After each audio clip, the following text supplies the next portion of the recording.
আপনাদের মনে থাকবার কথা, গত বছর অর্থাৎ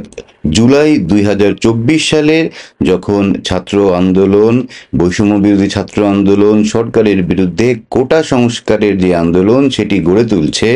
এবং সেই আন্দোলনে ছাত্রলীগের হামলাকে কেন্দ্র করে ছাত্রলীগের বিভিন্ন পর্যায়ের কর্মী, নেতা এবং যারা বিভিন্ন পোস্ট পজিশনে ছিলেন তারা পদত্যাগ করা শুরু করেন ছাত্রলীগের এই দায় মাথায় নিয়ে। পদত্যাগের যেন একটা হিড়িক শুরু হয়েছিল এবং পরবর্তীতে সরকার বিরোধী যে আন্দোলন, সেই আন্দোলনে আমরা দেখতে পেয়েছি এই পদত্যাগকারী নেতৃবৃন্দই দায়িত্ব নিয়ে আন্দোলনটি বেগবান করেছেন এবং যার ফলশ্রুতিতে আওয়ামী লীগের প্রচণ্ড প্রতাপশালী 16 বছরের যে শাসন, সেখান থেকে পদচ্যুত করা হয়েছে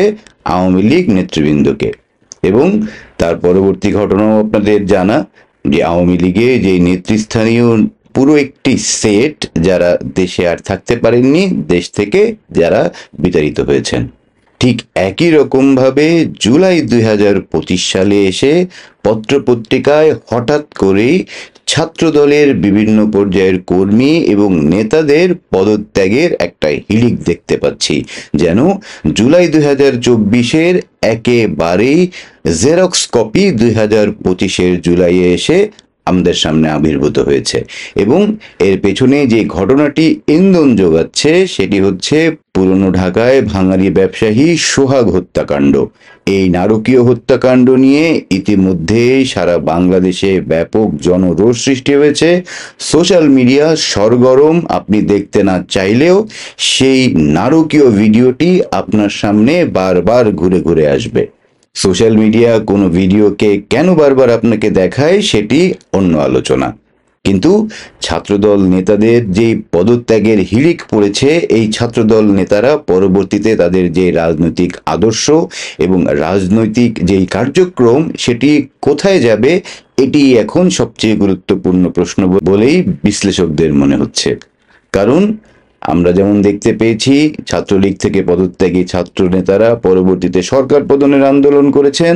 ছাত্র দল থেকে পদত্যাগী এই ছাত্র নেতারা যদি বিএনপির বিরুদ্ধেও সোচ্চার হয়ে তাদের যেই রাজনীতি, তাদের আদর্শ এবং তাদের যেই কার্যক্রম এর বিরুদ্ধে উচ্চকণ্ঠ হয়ে বিভিন্ন বক্তব্য দেওয়া শুরু করেন, তাহলে বিএনপি নামক যে দলটিকে বর্তমানে বাংলাদেশের রাজনীতিতে সবচেয়ে বড় রাজনৈতিক দল হিসেবে মনে করা হচ্ছিল, তাদের অবস্থানটা কোথায় গিয়ে ঠেকবে সেটি এখন খুব উদ্বেগের বিষয় হয়ে দাঁড়ানো উচিত বিএনপি নেতৃত্বের জন্য। কিন্তু যে ব্যাপারটি লক্ষণীয় সেটি হচ্ছে 2024 সালের জুলাই আর 2025 সালের জুলাইয়ের মধ্যে যে একেবারে হুবহু মিল দিয়ে শুরু করেছে মাসটি, বাংলাদেশের এই রাজনীতি জুলাই পার হয়ে আগস্টের প্রথম সপ্তাহে কোথায় গিয়ে দাঁড়ায় সেটি বাংলাদেশের রাজনীতিকে হয়তো নির্ধারণ করে দিবে তার গতিপথ, এবং আগামী বছরগুলোতে বাংলাদেশের রাজনীতিতে কারা নেতৃত্ব দেবে, কিভাবে সরকার চলবে, রাষ্ট্রের নীতি কি হবে, সেটি তো বোধহয় একটি বড় অবদান এই জুলাই মাসের থাকতে পারে।